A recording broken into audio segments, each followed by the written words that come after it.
మన బాబు గారు ఇచ్చినటువంటి ఈ సూపర్ 6 కార్యక్రమంలో ఏ ఒక్కటి నెరవేర్చింది లేదు. బాబు షూరిటీ మోసం గ్యారెంటీ. 2 ఏళ్ళు ఈ వెన్నుపోటు దినోత్సవానికి 2 ఏళ్ళు పూర్తయింది.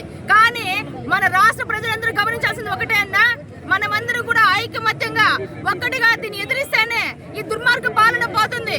ఏ ఒక్కటి కూడా షూరిటీలో ఇచ్చినటువంటి హామీలు ఏదైనా నెరవేరుస్తున్నాడా? లేదు. మన అన్నదమ్ములకు ప్రతి ఒక్కరికి 3000 ఇస్తానన్నాడు. నిరుద్యోగ ప్రతి ఇస్తానన్నాడు, ఇచ్చాడా? లేదు. ప్రతి ఒక్క అక్క చెల్లెమ్మలకు 1500 షూరిటీ ఖచ్చితంగా ఇస్తానని షూరిటీ ఇచ్చినాడు. అది ఇంట్లో ఎంతమంది ఉంటే అంతమందికి ఇస్తానన్నాడు, ఇచ్చాడా?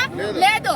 కాబట్టి మనం అందరం కూడా అన్న రాష్ట్ర ప్రజలందరూ కూడా ఒక ఉద్యమంగా తయారయ్యి ఈ ప్రభుత్వాన్ని గద్దెదించాలంటే, మళ్ళీ మన జగన్మోహన్ అన్న వచ్చాడంటే, మన జగన్మోహన్ రెడ్డి గారు వచ్చారంటే, సీఎం అయ్యారంటే, మన జగన్ అన్న చల్లని నీడలో మన పెద్దిరెడ్డి గారి కుటుంబం, మన ఎంపీ గారు కావచ్చు, మన మిథునన్న దగ్గర కానీ, మన ఎమ్మెల్యే గారు వాళ్ళ చల్లని నీడలో ఎంపీఎల్ఆర్ అనే ఆ చల్లని చెట్టు నీడలో మన కార్యకర్తలందరూ కూడా మళ్ళా సంతోషంగా మనం గడుపుతాము.